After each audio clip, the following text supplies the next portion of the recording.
그리고 이제 7장 1절을 보면 이 일 후 이렇게 되어 있죠. 그 일이 보통 일이 아니고 그 6장과 7장 사이에 그 책을 하나 또 써야 됩니다. 어떤 책을 써야 되느냐 하면 에스더서라는 책을 쓰셔야 돼요.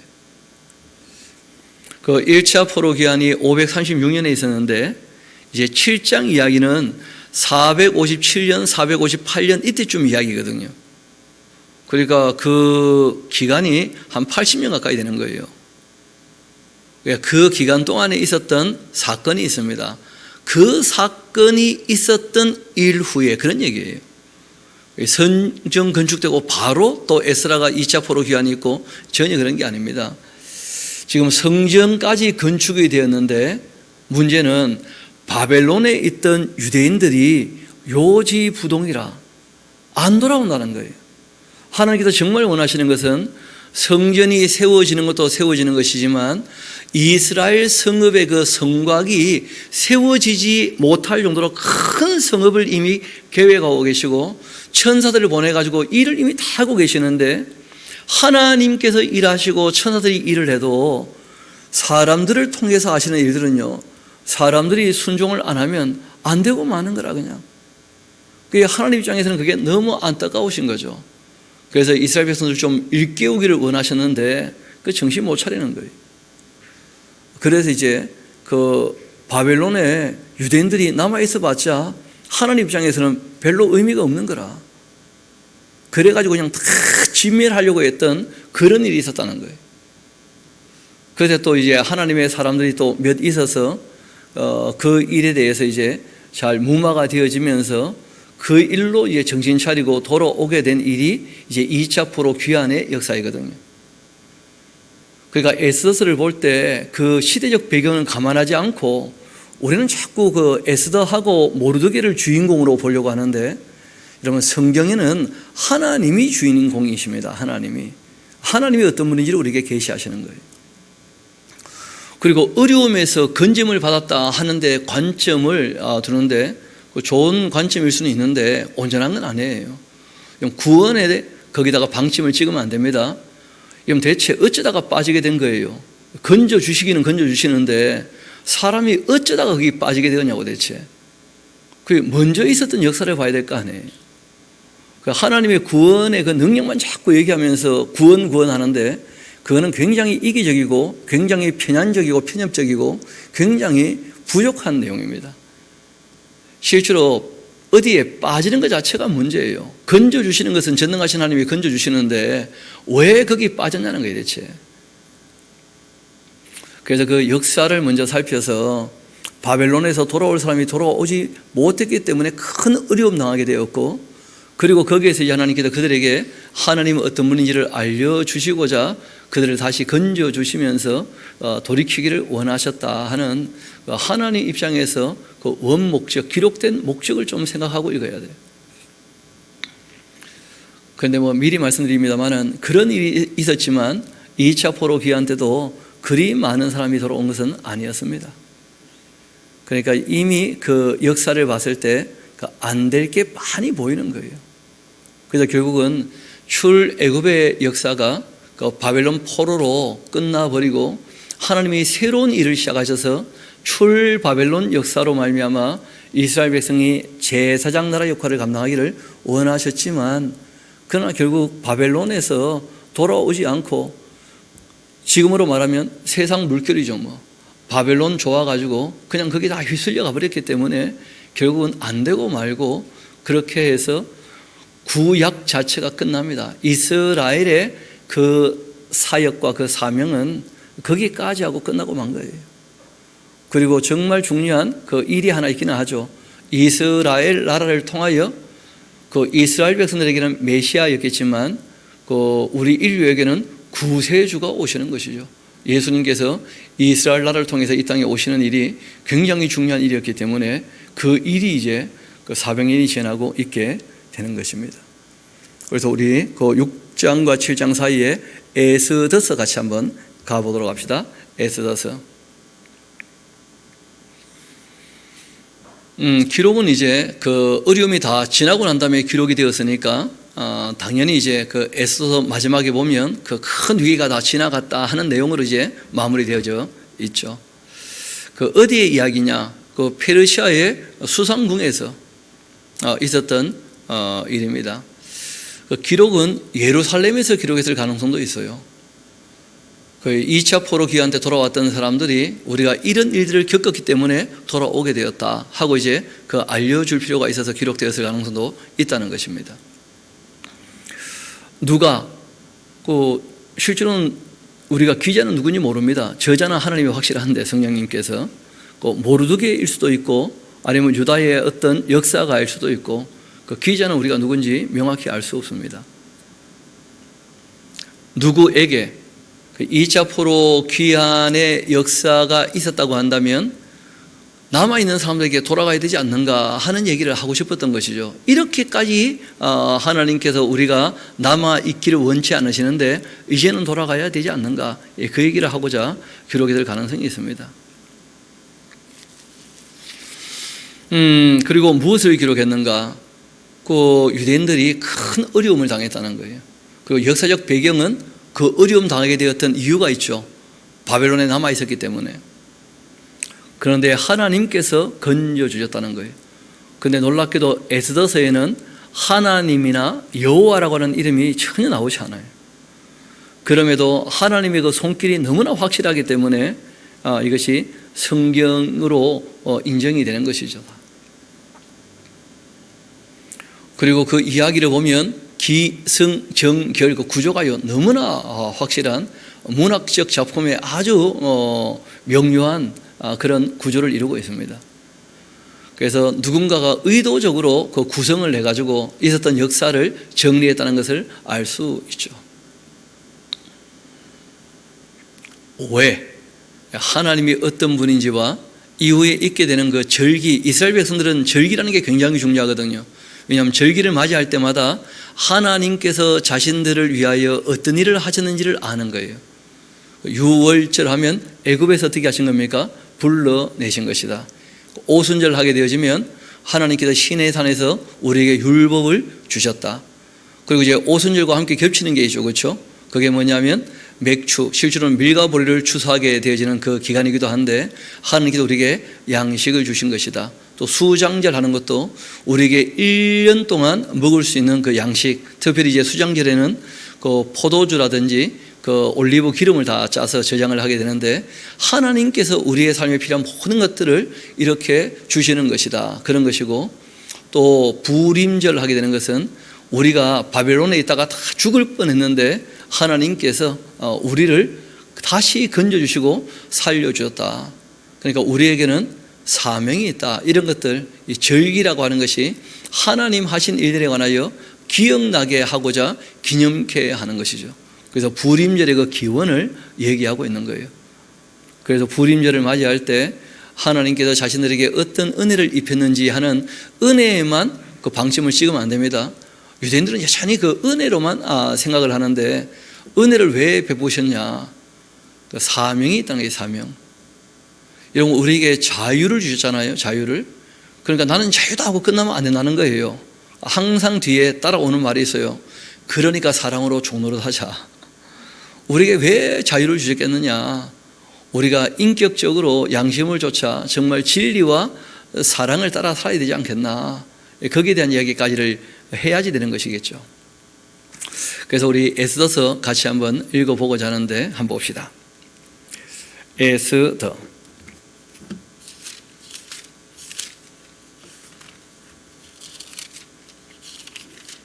이야기는 뭐 여러분들 너무 잘 아실 겁니다. 근데 뒷얘기는 잘 모르실 수 있어요. 그 에스더를 참 좋아하시더라고 보니까. 여러분 에스더는 이방인들이 만났을 때 두려워해야 될 여자입니다. 죽는 수가 있어요. 이 에스더가 얼마나 그 자기 국민을 사랑하는지, 자기 민족을 해롭게 하는 사람들은요 씨도 안 말리고 다 진멸해버려. 그냥 아주 무시무시한 여자입니다. 그런지 안 그런지 한번 읽어봅시다. 그 제 여동생도 에스더 참 좋아하는 모양이던데 그 제가 참 겁을 냅니다. 그래서 같이 한번 봅시다. 이 일은 그러니까 7장의 이 일 후에 그 연결되는 거죠. 그렇죠? 이 일을 얘기하고 이 일로 이제 그 2차 포로 귀환이 있었다는 것인데요. 이 일은 아하수에로 왕 때 있었던 일이다. 다리오와 아닥사스다 그 중간에 이제 아하수에로 왕이 있게 되죠. 그 자기 아버지가 그 서방 정복에 실패를 하게 되었고 그걸 다시 이제 본인이 이루고자 큰 잔치를 배설해 가지고는 그 세상 만국을 통하여서 그 전쟁 자금을 다 지금 모으고 있는 그런 일이 있었던 겁니다. 아하수에로는 인도로부터 구스까지 127개 지방을 다스리는 왕이었고 당시에 아하수에로 왕은 수상궁에서 그렇게 즉위하였고 그리고 또 왕이 선 지 제3년에 그 모든 지방관과 또 신하들을 위하여서 잔치를 베풀었는데 바사와 메대의 그 장수 각 지방의 귀족 지방관들 다 왕 앞에 있었다. 왕이 일어날 곧 이 180일 동안 그 영화로운 나라의 그 부함과 위엄의 그 혁혁함을 나타내었는데 이 날이 지남에 왕이 또 도성 수산에 있는 그 귀천간의 백성을 위하여 왕궁 후원뜰에서 7일 동안 잔치를 베풀었고 백색, 노색, 청색 휘장을 자색 가하는 배줄로 그렇게 대리석 기둥 은고리에 메고 금과 은으로 만든 걸상을 화반석, 백석 그리고 또 은모석, 흑석을 깐 땅에 진설에 두고 금잔으로 마시게 하고 잔의 모양이 각기 다르고 왕이 풍부함으로써 어주가 한이 없었는데 그런데 참 놀라운 얘기가 나와요. 마시는 것이 법도가 있었다는 거예요. 한국 사람들은 술 마실 때 이런 거 좀 배워야 됩니다. 아무리 그 왕이 내어놓는 술이 많다 할지라도 마시는 법도가 있었다는 거예요. 싫은 사람 억지로 안 먹입니다. 그런데 한국 사람들의 주도는 이상하게 너 안 마시면 나랑 상관없다 뭐 이런 식으로 나오니까 그러면 그냥 그 관계 끊으세요. 남의 자유를 인정도 안 해주고 강요하고 강압하는 그런 사람들하고 사귀면 일생 피곤합니다. 강요하거나 강압하면 안 돼요. 아니 그 페르시아만 해도 이미 그 법도가 있었다는데 지금부터 2500년 전에 그 사람들도 다 법도를 가지고 그렇게 술을 마셨다는데 한국의 금주령을 선교사들이 내린 이유가 있었다는 거예요. 한국의 주도는 정신 없어질 때까지 마시는 거라.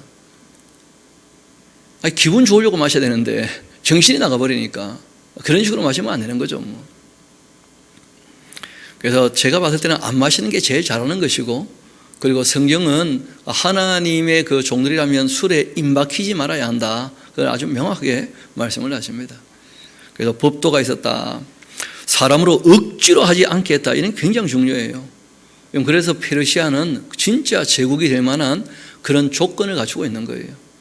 그런 정도의 그 법도가 있는 나라이기 때문에 그 일이 되는 거예요. 또 하나님께서 일을 맡길 수가 있는 것이고. 이는 왕이 모든 국내 관리에게 명령하여 각 사람이 마음대로 그렇게 하게 함이었다.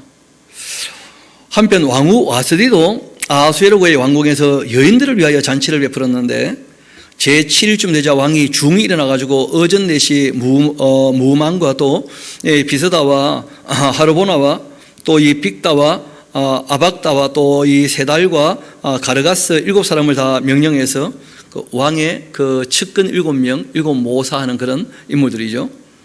왕후 와스디를 청하여 왕후의 그 관을 정지하게 하고 왕 앞에 좀 나오게 그렇게 부탁을 했다는 거예요.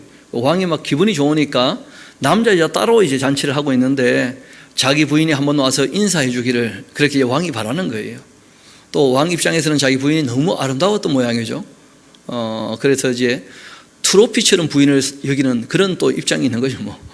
그 부자들 보니까 그런 게 있더라고요. 항상 쭉쭉 빵빵한 모델들하고 결혼하고 그게 전부 이제 부인을 트로피처럼 여기는 거죠. 뭐.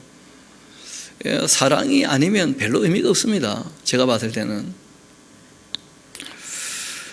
여하튼 이제 왕 앞으로 나오게 했는데 그 아리따움을 묵백성과 지휘의 지방관들에게 보이게 했는데 이는 왕후의 용모가 보기에 좋았기 때문입니다. 그러나 왕후 와스디는 내시가 전하는 왕명을 따르기를 싫어합니다.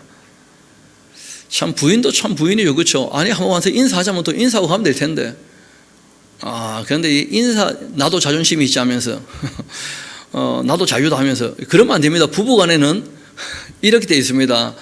자기 몸을 자기가 주관하면 안 돼요. 상대가 내 몸을 주관하는 거예요. 부부는 가장 기본이 뭐냐면 상대방의 말을 다 들어주는 겁니다. 그게 부부의 기본이에요. 피차 복종하라 그렇게 되어 있거든요. 그러니까 참 못됐죠. 먼저 부탁하면 일단 들어주고 난 다음에 자기 요구를 하고 뭐 그렇게 해야 되는데 일단 거절해 버리면 그 관계가 참 어렵게 됩니다. 점점점. 그러나 왕후 아스디는 내시가 전한 왕명을 따르기를 싫어하니까 왕이 진노하여 마음속이 불불듯 했다는 거예요. 왕이 사례를 아는 그 현자들에게 물어봅니다. 대체 이 일을 어떻게 해야 될 것인가?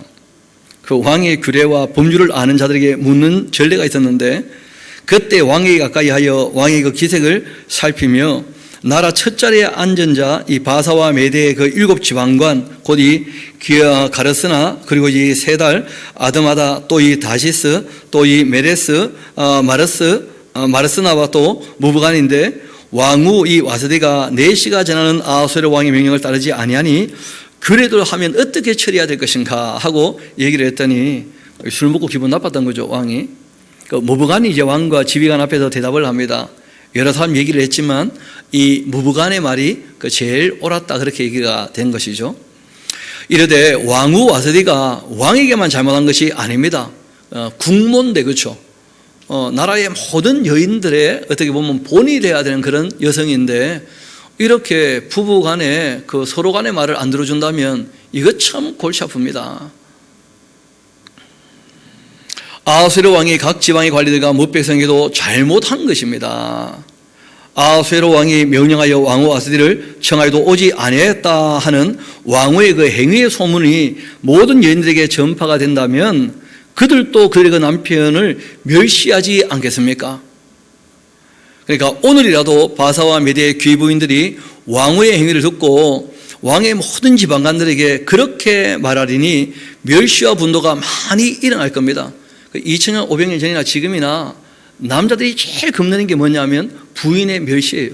부인의 멸시. 서로 존중을 해야지 그래. 그러니까 와스디가 이렇게 행동한 것, 왕만 멸시당한 게 아니고 온 남자들이 다 멸시당한 것이고, 그 왕후를 따라가지고 왕후가 그렇게 하는데 나도 그렇게 할 수 있지, 그러면 이제 방법이 없다는 거예요. 그러면 가정 다 파괴될 거고 엉망진창 될 거니까 그렇게 하면 안 됩니다 하고 왕에게 아랜 거죠. 멸시와 분노가 많이 일어나게 되겠습니다. 당연하죠. 부인이 멸시하면 남자는 분노하게 되고, 지금 왕도 분노하고 있잖아요. 다시 말씀드리는데, 여러분 일단 상대가 무슨 말 하면 들어줍시다. 일단 들어주고 그러고 난 다음에 그 다음 자기 의견을 또 얘기하고, 그렇게 해야 돼요. 그리고 또 무슨 얘기하기 전에 의논부터 하는 자세도 필요합니다. 그래서 저도 그렇게 하면 참 좋겠다 싶어서 말을 조금 바꾸려고 하는데, 명령조의 말은요 누구든지 마음을 상하게 해요. 청유형으로 하면 안 들어줘도 그 여지가 남아있어요. 그래서 물 좀 떠줄 수 있겠니 하고 이제 아이들한테 얘기할 때도 청유형으로 얘기하면 싫어요 하면 싫구나, 그럼 내가 떠먹으면 되잖아요, 그렇죠? 근데 물 떠와, 근데 안 떠오면 역이 되고 거절이 되는 것이니까, 거절을 안 당하려면 청유형으로 하면 돼요. 청유형으로. 여하튼 간에 중요한 것은, 사랑이라고 하는 것은요 서로의 말을 잘 들어주는 거예요. 하나님을 사랑한다라고 하는 것은 그 계명을 지키는 거예요. 딴 데 있는 게 아니고. 이어봅시다. 그렇게 말을 안 들어주니까 멸시와 분노가 많이 일어나는 거죠. 그렇게 될 겁니다. 왕이 만일 좋게 여기실 텐데 와스디가 다시는 왕 앞에 오지 못하게 하는 그 조서를 내리되, 바사왕 메대 그 법률에 기록하여서 변개함이 없게 하고 그 왕후의 자리를 그보다 나은 사람에게 이렇게 주십시오. 왕의 조서가 이 광대한 전국에 반포되면 귀천막론하고 모든 여인들이 그의 그 남편을 존경할 것입니다. 그 남편을 존경하고 그리고 남편과 아내를 사랑하고 그렇게 해야지 집안이 좀 되겠죠. 왕과 지방관들이 그 말을 옳게 여긴지라 왕이 무관의 말대로 행하여서 각 지방 각 백성의 그 문자와 언어로 모든 지방의 조서를 내려 이르기를 남편이 자기의 그 집을 주관하게 하고 자기 민족의 언어로 말하게 하라, 그렇게 이야기를 합니다. 이 가정에 질서가 있다는 거예요. 그런 것은 사람들이 에덴에서 쫓겨나고 난 다음에 그 끊임없이 갈등이 있을 수 있기 때문에 그 갈등을 없어지게 하는 아주 중요한 방법 중에 하나가 질서를 세우는 거예요. 질서를. 그래서 피차 복종하되 아내는 남편에게 순종하고 남편은 책임을 지고 결정을 해야 되는데 어떻게 결정을 할 것인가 꼭 기억해야 됩니다. 아내가 가장 행복할 수 있는 결정을 내려야 돼요.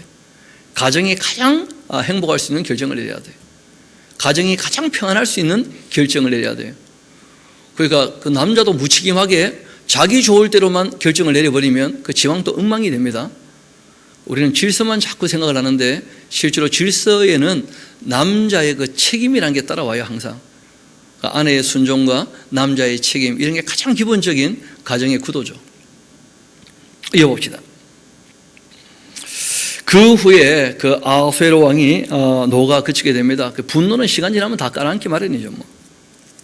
와스디와 또 그가 행한 일, 또 그에 대해 내린 조서를 생각하거늘 왕의 측근 신하들이 말합니다. 왕은 왕을 위하여 아리따운 그 처녀들을 구하게 하시되 전국 각 지방의 관리를 명령해서 아리따운 그 처녀를 다 도성 수산으로 모아서 후궁으로 들여 궁녀를 주관하는 그 넷이 해계의 손에 맡겨서 그 몸을 정결하게 하는 그 물품을 주게 하시고, 또 왕의 눈에 그 아름다운 그 처녀를 와스디 대신 왕으로 삼으소서. 그렇게 하니 왕이 그 말을 좋게 여겨서 그대로 행합니다.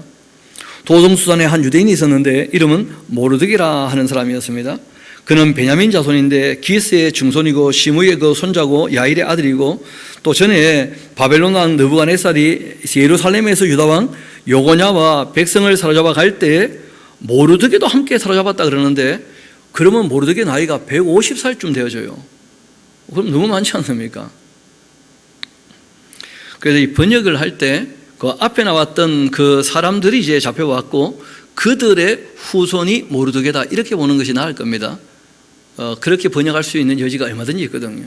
여하튼 모르드게라는 사람이 그 2차 포로 때 잡혀왔는 사람인가, 다시 한번 생각을 해봐야 돼요. 그럼 나이가 너무 많다니까요. 그 60년 지나고 지금 80년 가까이 지난 것이니까 그럼 130년 지났는데 바벨론에 온 지가 20살이 잡혔다면 나이가 150살인데 그렇게 보기에는 어려워요 좀. 그래서 그 번역하시는 분들이 이 달리 번역할 여지는 얼마든지 있다 그렇게 보는데, 그 중에 하나가 뭐냐면 그들의 조상들이 잡혀왔고 그들의 후손이 모르드게라는데, 그 이름을 봐서도 우리가 생각할 수 있는 부분이 있습니다. 이 모르드게는 히브리식 이름이 아니에요. 마르두카입니다. 그러니까 바벨론 신의 이름이 그의 이름에 들어가 있어요. 마르두카에, 모르드게. 그래서 그 바벨론에서 태어난 사람으로 보는 것이 오히려 더 합당할 겁니다. 이어봅시다. 또 그의 삼촌의 딸 그 하닷사 곧 에스더는 부모가 없는 여인이었습니다. 사촌 동생인데 본인이 이제 챙기는 거죠. 용모가 곱고 아리따운 처녀였고 그 부모가 죽은 후에 모르드게가 자기 딸같이 사촌이지만 나이 차이가 좀 있는 것이죠. 그렇게 양육합니다. 왕의 조서와 명령이 반포되고 처녀들이 다 도성수산에 많이 모였고 해계 수하에 나갈 때 이 에스더도 왕궁으로 그렇게 이끌려가서 궁녀를 주관하는 그 해계 수하에 속하게 합니다. 원래 이름은 하닷사였죠, 그렇죠? 그 앞에 나오지 않습니까? 그의 삼촌이 딸 하닷사 곧 에스더, 이렇게 이제 얘기를 하고 있죠. 실제로 에스더도 페르시아식 이름일 겁니다. 그 별이라고 하는 에스테르라는 말도 있지 않습니까? 그쪽에 있는 쓰는 말들이 그런 정도의 뜻이라 하는데요. 이어봅시다. 8절 왕의 조서와 명령이 반포되며 처녀들이 다 도성수산에 많이 모여 해계 수하에 나갈 때 이 에스더도 왕궁으로 이끌려가서 궁녀를 주관하는 해계의 그 수하에 속하게 됩니다. 해계가 이 처녀를 좋게 보고 그 은혜를 베풀어서 몸을 정결하게 할 그 물품과 일용품을 곧 주며, 또 이 왕궁에서 의뢰주는 7 궁녀를 주고 또 에스더와 그 궁녀들 후궁의 아름다운 처소로 옮기게 됩니다. 좋게 본 이유가 있겠죠. 또 좋게 행동했으니까요. 보통 좋게 봐주는 이유는 사람이 예의 바르고 겸손하고 성실하면 좋게 봐줘요, 대부분 다. 10절 이어봅시다. 에스더가 자기의 그 민족과 종족을 말하지 아니했는데 이는 모르드게가 명령하여 말하지 말라 그렇게 했고, 이것이 페르시아의 관례이기도 합니다. 인종과 나라를 묻지 않아요. 말 그대로 실력 위주. 그러니까 요즘에도 인종차별 때문에 시끄러운데 페르시아만 해도 그런 거 없었다는 거예요. 인종을 얘기 안 해도 나라를 얘기해도 아무 문제가 없는 거예요. 오히려 고대 사회에 훨씬 더 사람을 대하는 자세가 뛰어난 그런 모습도 우리가 볼 수 있는데, 이런 건 좀 우리가 생각을 해야 됩니다. 우리도 인종차별 안 하는 것처럼 얘기하지만 가만 보면 백인들은 굉장히 좋아하고 동남아 사람들은 좀 무시하는 그런 경향이 실제로 있거든요. 우리가 그런 자세를 고쳐야 됩니다. 실제로 그 다 인종차별하는 자세예요. 사람을 하나님의 형상으로 있는 그대로 존중하는 그런 자세가 꼭 필요합니다. 그러니까 백인은 우리를 도와줘야 될 사람으로, 동남아 사람들은 우리가 무조건 도울 사람으로 이렇게 보는 것도 이미 차별이에요.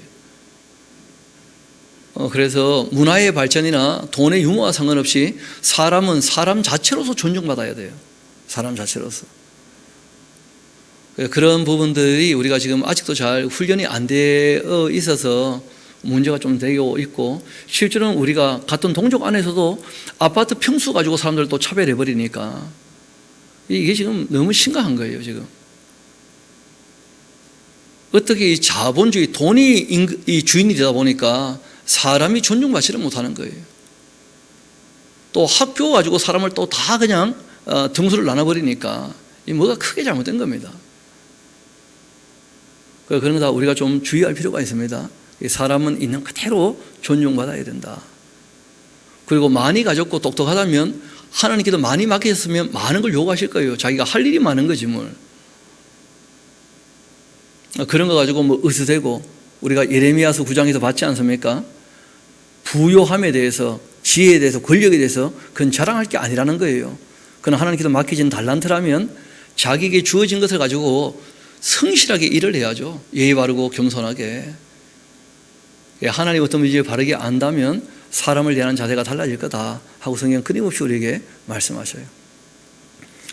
그 페르시아라는 나라도, 그 나라가 그 당시에 그렇게 제국이 될 수 있었던 아주 중요한 요인 중에 하나가 그 인종 간의 그 갈등이 없도록 그렇게 정책을 펴졌다는 거예요. 그러니까 뭐 굳이 왕의 부인이 될 여잔데도 자기 출신 얘기 안 해도 괜찮아. 놀랍지 않습니까? 게다가 그 이력서에 부모가 누구냐 이런 거 안 써요. 아니, 나는 그냥 난데. 그렇지 않습니까? 그런데 우리나라 이력서만 해도 너무 이상해. 부모님 이름이 뭐냐, 부모 직업이 뭐냐, 그게 뭐 중요합니까? 그래. 그런 게 참 잘못되어 있는 거예요. 실제로는 내가 이 회사에서 일할 만한 능력이 있는지 없는지만 확인시켜주고, 또 나의 인격이나 인품은 겪어보면 아는 것이니까 면접을 그 정도 하면 되는 것인데, 우리는 너무 그냥 호구조사라 그러죠. 그렇죠? 그래가지고 저도 학교 다닐 때 그런 일들에 대해서 그 친구들에게 들어본 적이 있는데, 그 부모님들이 잘 나가는 사람이면 그 친구들은 굉장히 선생님이 또 대우해 준다는 거예요. 그 뭐 친구의 부모님들이 보잘것없이 보이면 함부로 막 하대하고 함부로 대하고 뭐 아주 못된 습성이 있는데, 그건 기독교인의 자세가 아닙니다. 또 사람으로서도 그래도 안 돼요. 그래서 호구조사할 필요 없이 그 사람 있는 그대로 그냥 우리가 아는 대로 그 사랑하면 되는 것이거든요. 사람을. 그런 게 참 안타까운 그런 현상들이 점점점 심화되고 있어서 좀 말씀을 드립니다.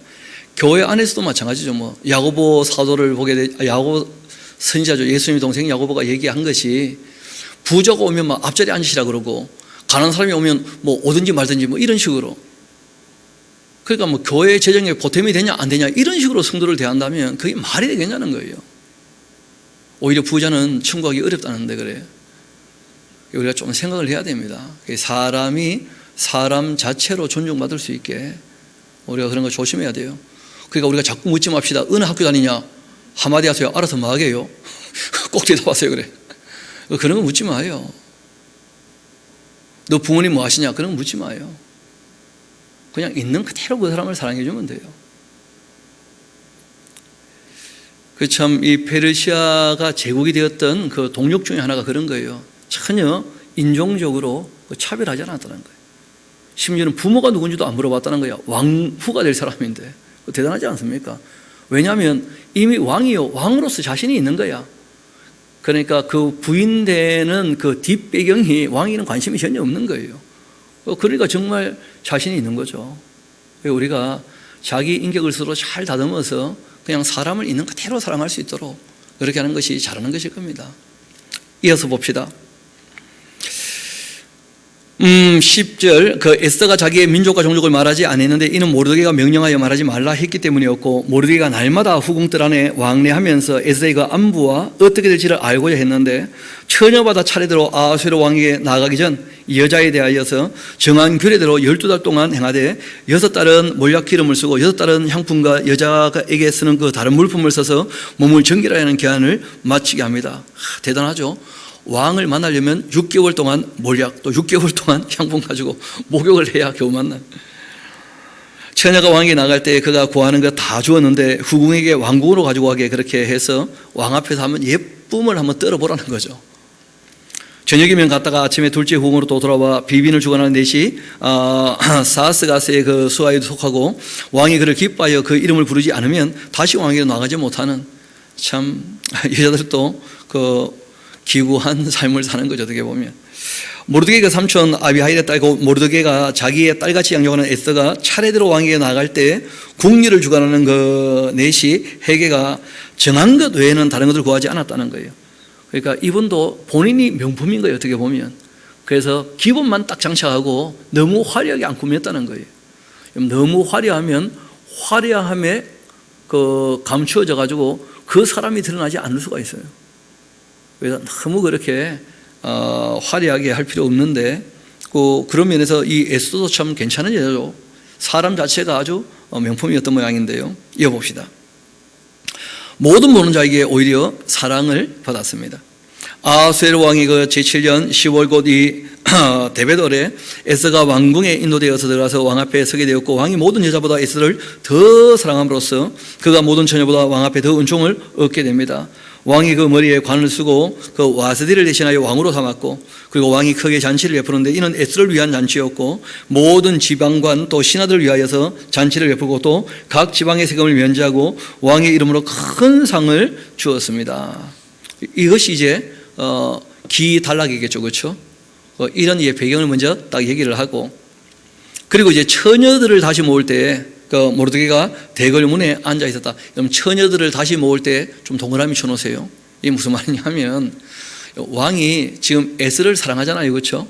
그런데 그 당시 왕은요 부인이 많아요. 여러분, 왕이 정말 좋아하는 여자가 따로 있어요. 예의 바른 여자일까요? 예쁜 여자일까요? 아닙니다. 새로운 여자예요, 새로운 여자. 그 죄송한 얘기인데 그 참 못된 마음이 있어요, 사람들 속에. 왕들을 보면 그랬다는 거예요. 그래서 뭐 늘 그냥 다시 처녀들을 세워놓고 또 고르고 뭐. 그 뭐 아주 악한 것인데, 한 남자와 한 여자인데 뭐. 그런데 왕들은 또 그렇게 했었어요, 그 당시에. 그렇게 처녀들을 다시 모으고 있고, 모르드게는 또 대궐문에 앉아 있었는데, 그때 이제 어떤 일이 있었냐면, 에스더는 모르드게가 명령한 대로 그 종족과 민족을 말하지 않았는데 그가 모르드게 명령을 양육받을 때와 같이 따름이었고, 모르드게가 대궐문에 앉았을 때 문을 지키던 왕의 넷이 빅단이라는 사람하고 이 데레스라는 두 사람이 원한을 품고서 왕에게 아수에로 왕을 암살하려고 음모를 꾸미는 것을 모르드게가 알게 된 겁니다. 그래서 왕후 에스더에게 알렸고, 에스더가 모르드게 이름으로 왕에게 또 아뢰게 되었고, 그리고 다 조사해보고 난 다음에 실증을 얻었으므로, 그러니까 심증만 가지고는 안 되는 거죠, 그렇죠? 재판은, 이 땅에서의 재판은 그 실증이 있어요, 물증이. 그래서 물증을 얻었으므로 두 사람을 나무에 달아버리고 그 일을 왕 앞에서 궁중에게 다 기록해 두었는데, 문제는 왕이 이런 큰 혜택을 얻어놓고도 전혀 상을 베풀지 않았다는 거예요. 이게 또 이제 나중에 아주 중요한 그 키가 되는 것이죠. 일이 해결되는 데 있어서. 그 후에 아수르 왕이 아각 사람 함므다다의 아들 그 하만의 지위를 이제 높이 올려 함께 있는 모든 대신 위에 두게 됩니다. 이제 아주 중요한 전개가 이제 시작이 되는 거죠, 그렇죠? 하만이라는 사람이 등장하면서 이제 유대인들이 이 하만에게 다 죽게 생겼는데, 또 누구 때문이냐면 모르드게가 그 인사를 안 해가지고 또 인사 좀 하지 그래. 그래가지고 이제 이 하만에게 밉보이면서 그 하만에게 유대인 전체가 이제 죽게 생기는 그런 일이 벌어진 거예요. 이어봅시다. 그렇게 모든 대신 위에 두었는데 대궐문에 있는 왕의 모든 신하들이 다 왕의 명령대로 하만에게 꿇어 절을 하는데 모르드게는 꿇지도 않고 절하지도 않아요. 대궐문에 있는 왕의 신하들이 모르드게에게 말합니다. 너는 어찌하여 왕의 명령을 거역하냐? 날마다 권하지만은 그게 분위기가 안 좋은 거죠. 모르드게가 절 안 하니까 하만이 열받고 하면 하만은 또 왕에게 총애를 받으니까 왕궁 분위기 전체가 안 좋은 거예요. 그렇게 되면. 그래서 날마다 권하는데 모르드게가 듣지 않습니다. 자기는 유대인임을 알렸는데 그러니까 유대인들은요 하나님 이외에 누구에게도 무릎을 꿇지 않아요.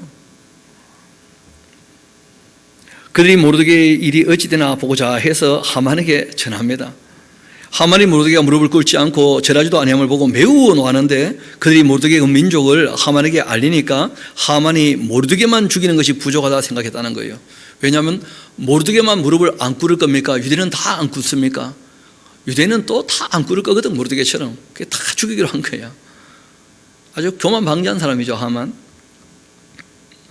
하만이 모르드게가 무릎을 꿇지도 않고 절하지도 아니함을 보고 매우 노하는데 그들이 모르드게의 민족을 하만에게 알리고 하만이 모르드게만 죽이는 것이 부족하다 생각을 해가지고는 아하수에르의 온 나라에 있는 그 유다인 곳 모르드게의 민족을 다 멸하고자 그렇게 합니다. 아하수에르 왕 제12년 첫째 달 곧 니산월에 무리가 하만 앞에서 날과 달에 대하여 부르고 부 제비를 뽑아가지고 12째 달 곧 아달월을 얻게 됩니다. 하만이 아하수에르 왕에게 아뢰되 한 민족이 왕의 나라 각 지방 그 백성 중에서 흩어져 거하고 있는데 그 법률이 만민의 것과 달라 왕의 법률을 지키지 아니하니 용납하는 것이 왕에게 무익할 겁니다 하면서 그 아하수에르 12년 하고 이제 그 연대가 대략 나오기 때문에 이거는 계산이 가능하죠. BC 한 474년쯤 됩니다. 왕이 옳게 여기시거든 조서를 내려 그들을 그 진멸해 버리십시오. 내가 은 1만 달란트를 왕의 일에 맡은 자의 손에 맡겨서 왕의 금고에 드리겠습니다. 그렇게 했고 왕이 반지를 손에 빼어서 유다인의 그 대족 곧 아각 사람 함무다다의 그 아들 하만에게 주며 이르되 그 은을 너에게 주고 그 백성도 그리하노니 너의 소견의 촌례로 행하라. 그렇게 했고 첫째 달 13일에 왕의 서기관이 소집되어서 하만의 명령 따라 왕의 대신과 각 지방의 그 관리 각 민족의 그 관원에게 아하수에르 왕의 그 이름으로 조서를 쓰되 곧 각 지방의 그 문자와 각 민족의 언어로 쓰고 왕의 반지로 다 인을 칩니다. 이에 그 조서를 역졸에게 맡기고 왕의 각 지방에 보내는데 12째 달 곧 이 아달 13일 그 하루 동안 모든 유대인을 젊은이 늙은이 어린이 여인들 막론하고 죽이기로 그 첫째 달 제비를 뽑아가지고 12월에 그렇게 하기로 우리 양력으로 하면 조금 달수가 달라집니다. 한 10월 달쯤 되어질 텐데 이 부임절이 그렇게 이제 얻게 된 거예요. 또 그 재단을 탈취하라 그렇게 했고 그 명령을 각 지방이 전하기 위하여서 조서의 초본을 모든 민족에 선포하고 그 날을 위해서 준비하게 하라 그렇게 했습니다. 역졸이 왕의 명령을 받들어 급히 나가매 그 조서가 도통 수산에서 반포되고 왕은 하만과 함께 앉아 마시되 수산국은 아주 어지럽게 되었다는 거예요. 뭐 분위기 뒤숭숭하겠죠. 얼마 지나지 않으면 그 올해내로 이제 유다인들은 다 죽게 생겼다는 거 아니겠어요? 그럼 빨리 유다인들 다 예루살렘으로 도망가야지 그래. 시간 많은데 하지. 그런데 뭐 그러지도 못하는 거예요. 왜냐하면 예루살렘은 그 당시 바벨론에 있었던 페르시아에 있었던 사람들에게는 전혀 매력적이지 않은 도시예요. 왜냐하면 너무 초라한 동네거든요. 그러니까 그 문화적인 혜택을 많이 받고 있는 사람들이 그 깡총 같은 예루살렘으로 돌아가겠는가? 유대인이라 할지라도 거의 안 갔다는 거예요. 거의. 지금도 뭐 서울에 그 집값 비싸다고 다들 그러는데 왜 서울에 있는지 모르겠어요. 아니 내려오면 되지 그래. 근데 뭐 그래도 서울에 살겠다면서. 그러니까 자꾸 집값은 더 올라가는 것이고 뭐 흩어져 살면 참 좋을 텐데. 시골은 지금 점점점 사람이 없어가지고 동네에 애 우는 소리가 들리지 않는 동네가 너무 많다 그러지 않습니까? 실제로는 다 사람 살만한 곳들인데 다 너무 도시 집중되니까 그것도 참 안타까운 일이 되고 말죠. 4장 이어봅시다. 모르드게가 이 모든 일을 알게 되었고 자기 옷을 찢고 굵은 베옷 입고 죄를 뒤집어쓰고 숨겨 나가서 대성통곡합니다. 본인은 그런 마음이 전혀 없었는데 본인 때문에 민족 다 죽게 생긴 거야 지금. 그렇지만 또 이 종교적인 자존심이 있잖아요. 신앙에 대한 깡단이 있는 사람인데 그렇다고 모르드게가 이 하만에게 무릎을 꿇을 수 있느냐? 그럴 수도 없는 것이거든요. 대궐 문 앞까지 이르렀는데 굵은 베옷 입은 이 대궐 문에 들어가지도 못하고 왕의 그 명령과 조서가 각 지방에 이르고 유대인들이 크게 애통을 합니다. 다 죽게 생긴 거니까요. 금식하고 울고 부르짖고 굵은 배옷 입고 죄에 누운 자도 무수했다는데요. 이 에스더의 그 시녀와 또 내시가 나와서 전하는데 왕후가 매우 근심하여 입을 울복을 모르드게에게 보냅니다. 그 굵은 배옷 벗기고자 했지만 모르드게는 그 받지 않습니다. 에스더가 왕이 그 어명으로 자기에게 가까이 있는 내시의 하닥을 불러 명령하여 모르드게에게 가서 대체 무슨 일인지 왕궁왕에 있었던 에스더는 몰랐던 거예요. 그렇게 알아보라 했더니 하닥이 대궐 문 앞 이 성중 광장에 있는 모르드게에게 말하죠. 모르드게가 자기가 당한 모든 일과 하만이 유대인을 멸하고 왕의 궁궐에 바치기로 한 그 은혜의 정확한 액수를 그 하닥에게 말하고 또 유다인을 진멸하라고 그 수상국에서 내렸던 조도 초본을 하닥에게 주어서 에스더에게 보여 알게도 하고 또 그에게 부탁하여 왕에게 나가서 그 앞에서 자기 민족을 위하여 간절히 구하라 그렇게 하는데 하닥이 돌아와 모르드게의 말을 에스더에게 알려주니까 에스더가 하닥에게 말합니다. 너는 모르드게에게 전하기를 왕이 그 신하들과 왕이 각 지방 그 백성이 다 알거니와 남녀를 막론하고 부름을 받지 않고 안뜰에 들어가서 왕에게 나가면 오직 죽이는 법이지 않겠는가. 이런 것이 이제 페르시아의 법인데 이런 것이죠. 왕이 부인이 많을 거 아닙니까? 근데 부인들이 전부 자기 봐달라고 그 왕 앞에서 알짱거려 봐봐요. 그 왕이 아무것도 못해요. 그러니까 왕이 부르면 왕 앞에 나갈 수 있는 것이거든요. 왕이 부르지 않았는데 왕 앞에 나타나면 그 부인이라 할지라도 암살자로 취급합니다. 테러리스트로. 근데 마침 왕이 마음에 들면 그러면 이제 그 지팡이를 내밀어 가지고 받아주면 사는 거예요. 왕이요 안 받아주면 죽는 거예요. 죄송한 얘기지만 에스더도 이미 왕의 눈 밖에 난 지 오래됐어요. 왕이 자꾸 새로운 여자를 만나니까. 그러니까 이제 에스더가 왕을 만나는 것 자체가 페르시아의 그 법도에 따르면 죽을 수도 있는 일이라는 거예요. 그렇게 왕 앞에 나가면 오직 죽이는 법인데 왕이 그 자에게 금규를 내밀어야 살 것이라 이제 내가 부름을 입어 왕에게 나가지 못한 지가 한 달이나 되었는데 벌써 그런 얘기를 하자 그가 에스더의 말을 모르드게에게 전합니다. 그때 모르드게가 그를 시켜 에스더에게 회답을 하죠. 하닥이라는 사람 참 힘들었을 겁니다. 그렇죠? 아니 직접 좀 만나서 얘기하지. 근데 뭐 신분이 워낙 이 차이가 나는 입장이 되었을 테니까 그 중간에 이제 하닥이라는 사람이 계속 여기저기 이제 말심으로 이제 하고 있는데 모르드게가 그를 시켜 에스더에게 회답을 합니다. 너는 왕궁에 있으니까 모든 유대인 중에 홀로 목숨을 건질 거라 그런 생각하지 마라. 이때 너가 만일 잠잠하여 말이 없다고 한다면 유대인들은 다른 데로 말미암아 노임과 구원을 얻게 될 거야. 하나님 도와주실 거니까. 그런데 너와 너희 아비 집은 멸망할 거다. 너가 왕후의 자리를 얻은 것 이때를 위함이 아닌지 이건 누가 알겠냐 말이야. 우리 유대인들의 형편을 좀 살펴가지고 너가 뭐라도 좀 해야 되지 않겠냐. 왕후에 있으면서 아무것도 안 한다는 게 말이 되냐 하고 이제 모르드게가 다그친 거죠. 에스더가 그 모르드게에게 회답을 합니다. 이르되 당신은 가서 수산에 있는 유대인들 다 모으고 나를 위해 금식을 좀 하시라.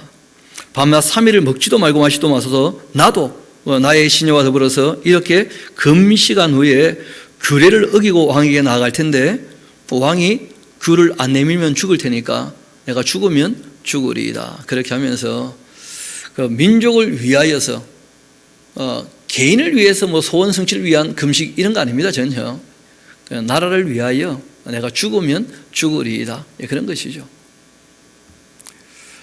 그런데 참 놀랍게도 3일 금식한 것이 신의 한 수가 됐던 모양인데 금식하면서 다이어트가 절로 되면서 더 예뻐졌던 모양인데요.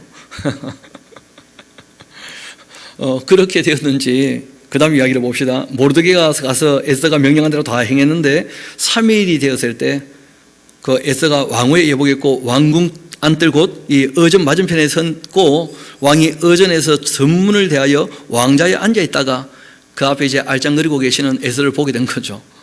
왕후 에스더가 뜰에 선 것을 보니까 매우 사랑스러웠다는 거예요. 3일 좀 굶어 봅시다. 예뻐지는지 안 예뻐지는지. 그렇게 되는데 그 완전히 뭐 새로운 여자처럼 보였던 모양이죠. 손에 잡았던 금규를 그에게 내미니까 에스더가 가까이 가서 금규 끝을 만지게 됩니다. 왕이 말하죠. 왕후 에스더여, 그대의 소원이 뭐냐? 요구가 뭐냐? 나라의 절반도 그에게 주겠다면서 억수 기분 좋았던 모양입니다. 그렇게 했더니 에스더가요 애간장을 태워요. 오늘 내가 왕을 위하여 잔치를 베풀어 싸우니 왕이 좋게 여기시거든 하만과 함께 하소서. 보통 왕이 기대하는 것은 뭐냐면 왕이 은혜를 베풀어 주옵소서, 하룻밤 같이 자자, 뭐 이런 거 아니겠어요, 그렇죠? 그런데 에스더가 전혀 딴 얘기를 해요. 뭐라고 하느냐면 내가 부인이 되어 가지고 왕에게 밥 한 끼 제대로 못 해드린다는 건 말이 안 된다는 거예요. 오늘 잔치를 베풀 테니까 왕이 오셔가지고 함께 식사를 하자. 왕에게 그 식사를 좀 해드리고 싶다. 이렇게 얘기를 한 거예요.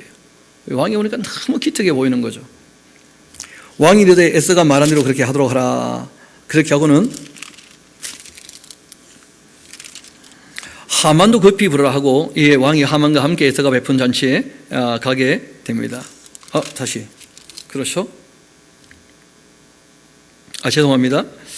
절반을 죽이노라 했더니 4절 에스더가 말하죠. 오늘 내가 왕을 위하여 그 잔치를 베풀어 싸우니 왕이 좋게 여기시면 하만과도 함께 오십시오 하고 얘기를 했고, 왕이 이제 에스더가 말한 대로 하만과 함께 가기로 합니다. 예, 왕이 하만과 함께 에스더가 베푼 잔치에 가게 되었고, 잔치에 그 술을 마실 때 왕이 에스더에게 말하죠. 그대의 소청이 뭐냐 허락하겠노라. 그대의 요구가 뭐냐 나라의 절반이라도 시행하겠노라 했는데 에스더가 이런 대답을 합니다. 이르되 나의 소청 나의 요구는 이러합니다. 내가 만일 왕의 목전에서 은혜 입고 왕이 내 소청을 허락하시면 내 요구를 시행하시기를 좋게 여기시면 내가 왕과 하만을 위하여 베푸는 잔치에 또 오십시오. 왕이 애간장이 타는 거예요. 그냥 제가 보니까 이 에스더가 남자를 다룰 줄 알아. 밀당의 천재라 그냥. 왕이 원하고 바라는 걸 뻔히 알면서 오늘은 밥 먹고 그냥 가시고 내일 다시 밥 먹으러 오시라. 하만 오늘 데리고 왔던 것처럼 내일 또 데리고 오시라. 막 이러니까 왕이요 그날 밤에 잠을 못 자요. 딴 여자는 눈에 들어오지도 않고 뭐 에스더는 같이 있고 싶어 하지도 않는 것처럼 보이고 하니까 오늘 밤은 그러니까 왕이 밤새도록 그냥 왕궁에서 이리저리 돌아다니다가 왕이 봐서는 안 되는 왕궁 일지를 보게 됩니다.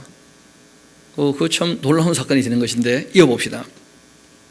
내가 만일 왕의 목전에 은혜를 입고 왕이 내 소청을 허락하시면 내 요구를 시행하기를 좋게 여기시면 내가 왕과 하만을 위하여 베푸는 잔치에 또 오십시오. 내일은 왕의 말대로 그렇게 하겠습니다. 하만 입장에서는요 억수 기분 좋은 거예요. 왕후 그 에스더가 지금 왕의 은총을 입게 되었는데 그 에스더가 자기만 특별히 왕과 함께 초대를 하니까 억수로 자기를 위해 주는 것처럼 착각을 한 거예요. 그 에스더를 몰라서 그런 겁니다. 그날 하만이 마음이 기뻐 막 즐거이 나오는데 모르드게가 대궐 문에 있어 일어나지도 않고 몸을 움직이도 아니하는 걸 보고 매우 노합니다. 그러나 참고 집에 들어와 사람 보내어 그 친구들과 그 아내 세레스를 청하여 자기의 그 큰 영광과 자녀가 많은 것, 왕이 자기를 들어서 왕의 모든 지휘관들이나 지방관들이나 신하들보다 높인 것 다 말하고, 그리고 또 하만이 이르되 왕후 에스더가 이 그 베푼 잔치에 왕과 함께 오기를 허락받은 자 나밖에 없다. 내일 또 왕과 함께 청함을 받았다면서. 그러나 유다 사람 모르드게가 대궐문에 앉은 거 보는 동안에 이 모든 일은 만족하지 아니하도다 하면서 모르드게하고 에스더 관계를 전혀 모르고 있는 거예요. 하만이 어떻게 보면. 그 아내 세레스와 또 모든 친구들이 이르되 높이가 50규빗 되는 그 나무를 세우고 내일 왕에게 모르드게를 그 나무에 매달기를 구하고 왕과 함께 즐거이 잔치에 가둬서 그렇게 했고, 하만이 그 말을 좋게 여겨 명령하여서 나무를 세웁니다. 나무에 사람을 단다라는 말이 이게 아주 끔찍한 형벌이에요. 쉽게 말하면 그냥 뭐 십자가형 이런 정도의 얘기가 아니고요. 이 당시에는 그 사람의 그 항문에다가 쿡 집어넣으면 이게 그냥 내장을 뚫고 올라와서 딱 이렇게 걸리게 매달아 두는 거예요. 그러니까 이거는 뭐 너무 잔혹한 형벌이니까 왕의 허락 없이는 안 되는 것이고, 그런 끔찍한 짓을 할 수 있다는 것은요 거대한 권력을 갖고 있다는 상징이기도 한 거예요. 그러니까 그렇게 한번 당신의 권력을 온 세상에 한번 위세를 떨치라. 다른 사람들 까불지 못하게. 그걸 왕에게 허락을 받아라. 이런 식으로까지 얘기를 하는 거예요. 참 사람 보면 이상한 거죠. 그렇죠? 자기의 권세를 과시하려고 그 사람들을 끔찍하게 다루는 일들을 아무렇지도 않게 생각한다는 거예요. 이런 놈은 진짜 죽어 마땅할 겁니다. 하만. 또 그의 그 가족들 다 마찬가지. 아주 잔혹하고 악한 사람들이. 한편 6장 봐요. 그날 밤 왕이요 잠이 오지 않아요. 적어놓으세요. 당연하지. 그렇지 않겠어요? 에스더 때문에 그 지금 마음이 달아있는데 그래. 잠이 오겠어요, 그래? 명령하여 역대일기를 가져다가 자기 앞에다 읽게 합니다. 원래 이거 읽으면 안 되거든요, 왕이. 그럼 역대일기는 선조들 것은 볼 수 있어요. 그러면 자기가 이제 정치할 때 그 도움을 얻을 수 있는 것인데, 당대의 것은요, 절대 읽으면 안 돼요. 왜냐하면 당대의 것을 읽기 시작하면 사관들이 기록을요, 왜곡시킬 수 있다는 거야. 왕의 눈밖에 나면 안 되니까, 왕이 기분 좋은 말만. 그래서 절대 이 왕궁 일지 이런 것은 읽으면 안 되는 것이거든요, 당대의 것은. 그런데 왕이 그 읽게 한 거예요. 왜냐하면 새벽쯤 되니까 뭐 아무도 없고 하니까 비대시켜가지고 야, 한번 보자, 궁금하다 하면서 꺼내왔는데, 여러분 생각해 봐요. 그 당시에 컴퓨터에 입력시키는 게 아니니까 그 얼마나 그 문서가 많았겠어요? 그 하루에 몇 권씩 쓰이거든요. 근데 그 중에 아무거나 하나 갖고 왔을 거 아닙니까? 몇월 몇시 갖고 와라 이렇게 한 게 아니니까. 그런데 그렇게 아무거나 잡아왔던 모양인데 거기에 마침 뭐가 기록되어 있었냐면 모르드게가 자기를 살려줬던 이야기가 기록되어 있었던 거예요. 진짜 뭐 하나님의 손길이 아니면 안 되는 그런 일들이죠. 뭐. 누가 그런 얘기 하잖아요. 우연히 겹치면 그는 우연이 아니고 필연이다. 누군가가 뭘 하고 계시는 거다. 그런 얘기인데 그 에서도 보면 그런 일이 계속 겹쳐 있는 것을 보게 됩니다. 이어봅시다. 그날 밤 왕이 잠이 오지 않아서 명령하여 역대일기를 가져다가 자기 앞에다 읽게 했는데 그 속에 기록하기를 문을 지키던 왕의 두넷이 박다나 데레스가 아수르 왕을 암살하는 그 음모를 모르드게가 고발하였다. 그렇게 하는지라 왕이 이르되 이 일에 대하여 무슨 종기와 관작을 모르드게에 베풀었느냐. 그 측근 신하들이 대답합니다. 아무것도 베풀지 않았습니다. 왕이 이르되 누가 뜰에 있느냐. 그때 이제 마침 그 아침이 되었고 하만이 왕을 알련하러 올라오는 거예요. 그리고는 자기가 세웠던 나무에 모르드게 달기를 왕께 구하고자 해서 왕궁 바깥뜰에 이르게 되었는데 측근 신하들이 말하죠. 하만이 지금 뜰에 서 있습니다. 왕이 이르되 들어오게 하라. 하만이 들어오니까 왕이 물어봅니다. 왕이 존귀하게 하기를 원하는 사람에게 어떻게 하여야 하겠냐 했더니 하만은 또 자기한테 줄 줄 알고요. 하만이 심중에 이르되 야, 왕이 존귀하게 하기를 원하는 자는 나밖에 또 누가 있겠냐 하면서 정말 자기가 하기를 원했던 게 있었습니다. 왕은 되지 못하겠지만 왕의 그 수레에 올라서서 카 프레이드 한번 해보는 게 또 이 사람 소원이라. 왕께서 입으시는 그 왕복과 왕께서 타시는 그 말과 머리에 쓰는 그 왕관을 가져다가 그 왕복과 말을 그 왕의 신하 중 가장 존귀한 자의 손에 맡겨 왕이 존귀하게 하기를 그렇게 원하시는 사람에게 옷 입히고 말 태우고 성중거리로 다니면서 그에게 반포하여 이르기를 왕이 존귀하게 하기를 원하시는 사람에게는 이같이 할 것이라 그렇게 하게 하소서 하면서 그렇게 했더니 왕이 뜻밖의 말을 합니다. 야, 너에게는 계획이 있구나. 그런 거죠, 그렇죠? 너 참 계획이 있구나 그래. 이에 왕이 하만에게 이르되 너는 너 말대로 속히 이 왕복과 말을 가져다가 대궐 문에 앉아 있는 유다 사람 모르드게에게 행하되 물은 너가 말한 것을 조금도 빠짐이 없이 하라 하면서 하만이요, 일이 뭔가 이상하게 돌아간다. 그렇게 이제 생각을 하게 되겠죠. 하만이 왕복과 말을 가져다가 왕의 명령이니까요. 이 하만을 왕이 특별히 사랑하거나 그런 게 아닙니다. 돈을 많이 갖다 주니까 이제 기특하게 여기는 것 뿐이고 왕에게는 뭐 많은 사람 중에 한 사람일 뿐이에요. 하만도. 그런데 하만은 자기는 막 왕하고 억수로 친밀한 줄 알고 있는 거죠. 에스더의 초대에 딱 둘만 지금 가게 되는 것이니까 하만이 큰 착각이에요.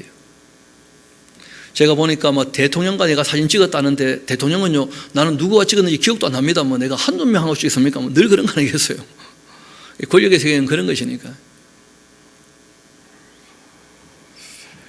이어봅시다. 이에 왕이 하만에게 이르되 너 말대로 속히 왕복 말 가져다가 대궐문에 앉은 그 유다 사람 모르드게에게 행하고 물은 너가 말한 것 조금도 빠짐이 없이 해라. 하만이 왕복과 말 가져다가 모르드게가 그렇게 옷 입히고 말 태워서 성중거리에 다니며 그 앞에 반보하되 왕이 존귀하게 하기를 원하시는 사람에게는 이같이 할 것이라면서 본인이 모르드게의 말 잡는 종이 되어가지고 하루 종일 카프레이드 한 거 아니에요. 수상궁을 다 다니면서 그렇게 하고 이제 모르드게는 다시 대궐문에 돌아오게 되었고 하만은 번뇌하면서 머리를 싸매고 이제 집으로 돌아갑니다. 자기가 당한 모든 일을 그 아내 세레스와 또 모든 친구에게 말을 하니까 그 중에 지혜로운 자 또 그 아내 세레스가 말하죠. 모르드게가 과연 유다 사람의 후손이라면 당신이 그 앞에 굴욕을 당하기 시작했으니까 능히 그를 이기지 못할 겁니다. 그리고 1월 달에 계획을 세워놓고 12월 달에 실행하려고 하니까 이제 그 기간이 기니까 별별 일이 다 있는 것이죠. 일이 그렇게 되고 말았어요. 또 능히 그를 이기지 못하고 분명히 그 앞에 엎드질 겁니다. 그 말이 그치도 않았는데 벌써 저녁이 된 거예요. 왕의 내시들이 이르러 하만을 데리고 에스더가 베푸는 그 잔치에 빨리 나갔는데 왕이 하만과 함께 또 왕후 에스더의 그 잔치에 가게 됩니다. 왕이 이 둘째 날 잔치에도 술을 마시는데 다시 에스더에게 물어보죠. 왕후 에스더여, 그대 그 소청이 대체 뭐냐? 곧 허락하겠노라. 그대 요구가 뭐냐? 곧 나라의 절반이라 할지라도 시행하겠다. 그 왕후 에스더가 대답을 합니다. 이르되 왕이여, 내가 만일 왕의 목전에서 은혜를 입었고 왕이 좋게 여기신다면 내 소청대로 내 생명을 내게 주시고 나의 요구대로 내 민족을 내게 주십시오. 나와 내 민족이 팔려 죽임과 도륙과 진멸함을 당하게 되었습니다. 만일 우리가 노비로 팔리게 되었다면, 목숨이라도 건진다면 내가 잠잠히 있을 텐데 그래도 대적이 왕의 손해를 보충하지는 못하였을 겁니다. 아하수에로 왕이 왕후 에스더에게 말합니다. 이르되 감히 이런 일을 심중에 품은 자 누구며 그는 어디 있냐? 에스더가 한마디 하죠. 대적과 원수는 이 악한 하만이다 하면서 하만이 왕과 왕 앞에 막 두려워 떨게 됩니다. 왕이 노하여 일어나 잔치 자리를 떠나버리고 왕궁 후원으로 들어갔는데 하만이 일어서서 왕후 에스더에게 생명을 구하니 이는 왕이 자기에게 벌을 내리기로 결심한 줄을 알았기 때문이에요. 그러니까 이 하만이 왕후 에스더 그 발을 붙잡고 살려구다 사이 하면서 그렇게 막 벌벌 떨면서 살려달라고 하는데 그럴 수 없죠. 왕이 후원으로부터 잔치 자리에 돌아왔더니 하만의 에스더가 앉은 걸상 위에 엎드려 있고 왕이 한마디 합니다. 아니 저가 궁중 내 앞에서 지금 왕후를 강간까지 하고자 하는가 하면서 더 이상 피할 방법이 없죠. 하만이 이 말이 왕의 입에서 나오자 그냥 무리가 하만의 얼굴을 싸매버립니다. 왕을 모셨던 내지 중에 하르보나가 왕위의 아래죠. 왕을 위하여 충성된 말로 고발한 그 모르드게를 달고자 해서 하만의 높이가 50규빗쯤 되는 나무를 준비했다는데 이제 그 나무가 하만의 집에 서 있습니다. 왕이 이르되 하만을 그 나무에다가 달아버려라. 그냥 모르드게를 매달려고 했던 나무에 하만을 그렇게 달게 되었고 왕의 노는 그치게 되었다는데 그 다음에 이제 겁나는 얘기예요. 보통 여기까지 얘기하고 할렐루야 아멘하고 끝나던데 보니까 그러면 안 됩니다. 10장까지 봐야죠. 그날 아하수에로 왕이 유대인의 그 대적 하만의 집을 왕후 에스더에게 주었고 에스더가 모르드게는 자기에게 어떻게 관계됨을 왕께 도와 아뢰어서 모르드게가 왕 앞에 나오게 되었고 왕이 하만에게서 거두었던 반지를 빼어 모르드게에게 주었고 그리고 이제 에스더가 모르드게에게 하만의 집을 관리케 했는데 에스더가 다시 왕 앞에 말씀을 합니다. 왕은 노를 그쳤는데 에스더가 욕을 하는 거예요. 왕의 발 아래에 엎드려 아각 사람 그 하만, 이 아각 사람이란 말 보이십니까? 알고 보니까 아말렉 족속이었던 거예요. 아말렉 족속의 그 왕 아각 기억나시죠? 그 사울 때 그 사무엘이 그 찍어 쪼갰던 사람, 그 아각. 그 아각 사람 하만이 유대인들을 해하려고 한 이 악한 꾀를 하기를 울면서 구합니다. 그 왕이 조서를 내렸던 것이기 때문에 그거는 아각이 죽었거나 안 죽었거나 시행이 될 수 있거든요. 이 하만이 죽었거나 안 죽었거나. 그러니까 그걸 이제 철회해 주시라 하고 얘기를 한 겁니다. 왕이 에스더를 향하여 금규를 내미는지라 에스더가 일어나 왕 앞에 서고 이르되 왕이 만일 즐거워하시며 내가 왕의 그 목전에 은혜를 입고 또 왕이 이 일을 좋게 여기시며 나를 좋게 보실진데 조서를 내려 철회하는 정도로 끝내면 안 된다는 거죠.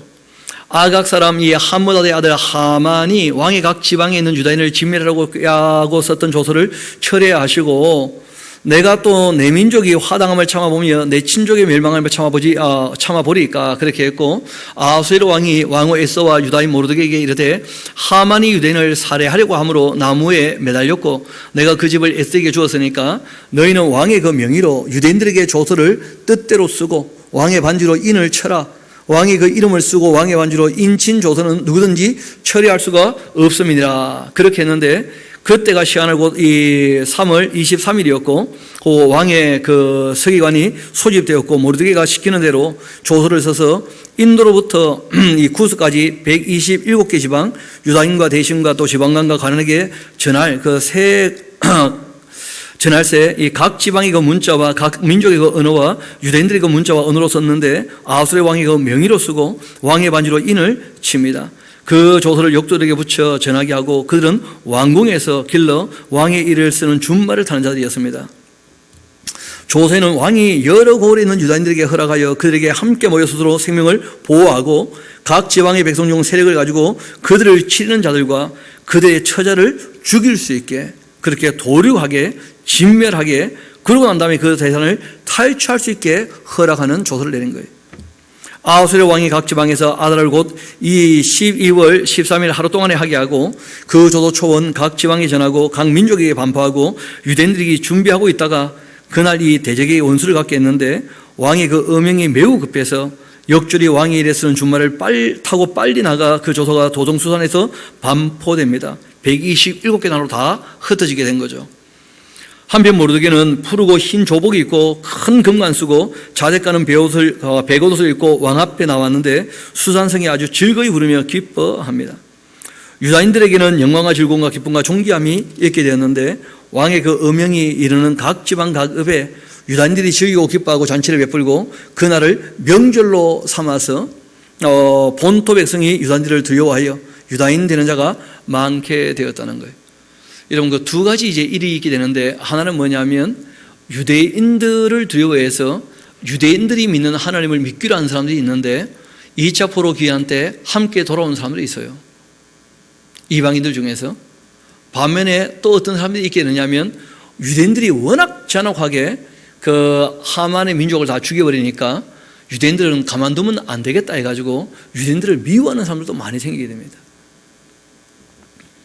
아달 곧 이 12째 달 13일 왕의 어명을 시행하게 된 날이었는데 유대인의 그 대적들이 그들을 제거하기를 바라고 있었고 유다인들이 도리어 자기들을 미워하는 자들을 제거하게 된 날 바로 그날 유대인들이 아수에로 왕의 그 각 지방 각 읍에 모여 자기들을 해하려고 했던 자들을 죽이려 그렇게 했는데 모든 민족이 그들을 두려워하면서 능히 막을 자도 없고 각 지방 모든 지방관과 대신들과 총독들과 왕의 시무를 보는 자들이 모르드게를 두려워함으로 다 유대인들을 돕고 있는데 모르드게가 왕궁에서 존귀하여 점점 창대하게 되고 이 사람 모르드게가 명성이 각 지방에 펴지게 됩니다. 유대인이 칼로 그 모든 대적을 쳐서 도륙하고 진멸하고 자기를 미워하는 자에게 마음대로 행하는데 일단 유대인들은요 그 도성 수산에서 500명을 죽였어요. 그리고는 진멸을 하는데 바산다다와 달본과 아스바다와 또 이 보라다와 아달리아와 또 이 아리다다와 바마스다와 또 아리세와 아리레와 외사다 곧 이 함무다대의 손자 또 유대인의 그 대적 하만의 10아들 다 죽였는데 그러나 그들의 재단에는 손을 대지 않았습니다. 그날 도성수산에서 도륙한 자의 그 수요를 왕께 아뢰었더니 왕이 왕후 에스에게 말합니다. 유다인의 그 도성수산에서 이미 500명 죽였고 멸하고 또 하만의 10아들을 죽였으니까 왕의 다른 지방에서는 어땠겠냐. 이제 그들의 소청이 무엇이냐 곧 허락하겠노라. 그들의 요구가 무엇이냐 또한 싱하겠노라. 에스더가 또 뭐라고 하느냐면요 그 정도 죽여서는 양이 안 찬다는 거야. 본인이 왕이 만일 좋게 여기시면 수산에 사는 유대인들이 내일 또 오늘 조서대로 행하게 하셔서 그러니까 다 죽여버려야 되겠다는 거예요. 그냥 하만의 10아들 시체를 나무에 또 매달게 그렇게 허락해 주십시오. 왕이 그대로 행하기를 허락했는데 조서를 수산에 내리니까 하만의 10아들 시체가 매달리게 되었고 아달월 그 14일 수산에 있는 그 유대인들 모여 또 300명을 수산에서 도륙합니다. 수산에서만 800명이 죽었는데 그 다음 이야기를 좀 더 봅시다. 그들이 재단에는 손대지 않았고 그리고 왕의 각 지방에 있는 다른 유대인들이 모여 스스로 생명을 보호하고 대적들에게서 벗어나며 자기들을 미워하는 자 7만 5천 명을 도륙했다는 거예요. 끔찍한 어떻게 보면 한 민족을 완전히 그냥 학살해 버린 겁니다. 끔찍한 얘기예요.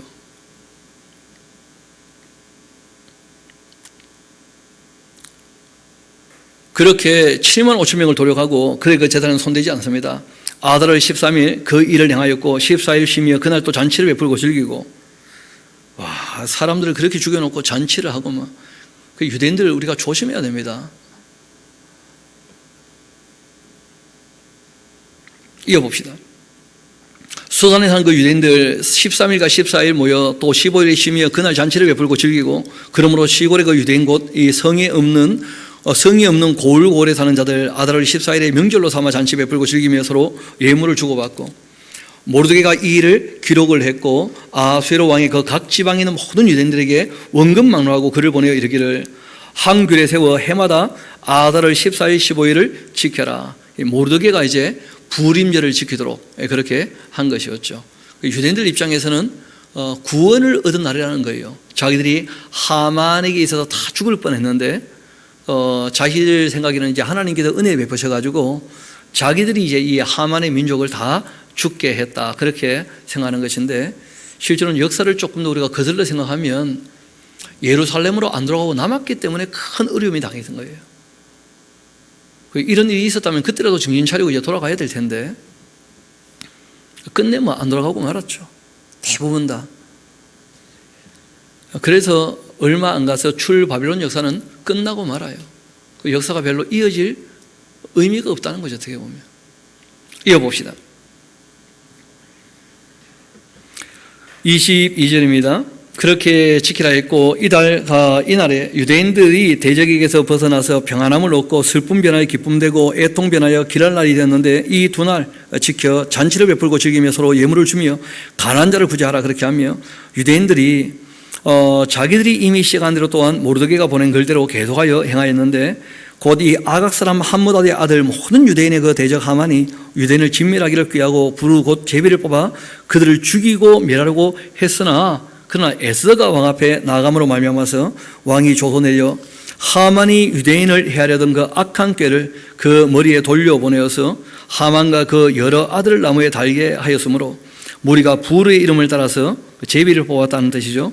그 날을 부림이라 그렇게 했고, 유대인들이 그 글의 모든 말과 이 날을 보고 당한 것으로 말미암아서 뜻을 정하고, 그리고 자기들과 자손과 자기들과 화합한 자들 해마다 그 기록하고 정해놓은 때에 이 두 날을 이어서 지켜 패하지 아니하기로 그렇게 작정을 합니다. 각 지방 각 집에서가 대대로 이 두 날을, 그러니까 부르 두 개니까 이제 부림 복수가 된 거죠. 제비 뽑은 날, 그 두 날, 그 하만의 그 족속을 완전히 진멸했던 그날 기념하면서 지키되 이 부림일을 유대인 중에서 패하지 않게 합니다. 지금도 지켜오고 있어요. 지금도. 부림절 되면 늘 에스더서를 읽으면서 이 사람들이 어떤 착각에 빠졌느냐면 하나님 자기 편이래. 그러니까 지금도 그 이방인들 대하는 걸 보면 너무 못돼서요. 하나님의 그 뜻을 살피지 않고 자기 이기적으로 하나님을 생각하면 그 오해가 많아집니다. 그래 그 후손들이 계속하여 기념하게 그렇게 했다. 아비하일의 그 딸 왕후 에스더, 또 유다인 그 모르드게가 정건으로 그 글 쓰고 그리고 부름에 대한 이 둘째 편지를 굳게 지키게 했고, 화평하고 진실한 말로 편지를 써서 아수에로의 그 나라 127개 지방에 있는 유다 모든 사람에게 보내어서 정한 기한에 이 부림을 지키기 그렇게 했는데, 이는 유다인 모르드게와 왕후 에스더가 명령한 바 유다인이 금식하며 부르짖은 것으로 말미암아 자기와 자기 자손을 위하여 정한 바가 있음이더라. 에스더의 그 명령이 이 부림에 대한 일을 경고케 했고 그 일이 책에도 다 기록되어 있다 하면서, 그래서 여러분 꼭 기억하실 것은 에스더나 모르드게는 국수주의자예요. 그래서 그 나라 사람들에게는 민족적 영웅일 수 있지만 그러나 이방인들과는 좀 입장이 다릅니다. 실상 아하스웨로 왕이 그 본토와 바다 섬들로 하여금 조공바치게 했는데, 왕의 그 능력 있는 모든 행적, 모르드게를 높여 존귀하게 한 그 사적, 메대와 바사 왕들의 일기에도 다 기록되지 않았냐. 유다인 그 모르드게가 아하스웨로 왕의 다음이 되었다. 마치 다니엘이 느부갓네살 다음이 된 것처럼 이 모르드게도 2인자가 되었다는 거예요, 페르시아에. 그런데 잘 아시는 것처럼 다니엘은 2인자가 되어가지고 그 예레미야의 글을 깨닫고 70년이 차면 돌아가야 되겠다, 그렇게 다 준비를 했던 입장이었는데 모르드게는 돌아갔어야 되는데 돌아가지 않은 것처럼 보이죠, 그렇죠? 그리고 또 돌려보내려고 애를 썼다는 그런 흔적은 더 이상 보이지 않습니다.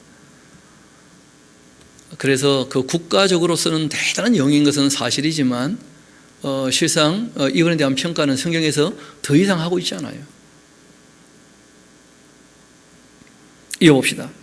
유다인 모르드게가 아하수에로 왕이 그 다음이 되고 유대인 중에서 크게 존경받고 그 허다한 형제에게 사랑을 받고 그 백성의 이익을 도모하면서 그 모든 종족을 안위하였다. 정치인으로서는 참 탁월한 인물이었던 것이죠. 그렇게 딱 끝나 있어요. 그래서 이런 일이 있고 난 다음이었다 하는 것입니다. 우리 다시 에스라 7장으로 같이 가봅시다.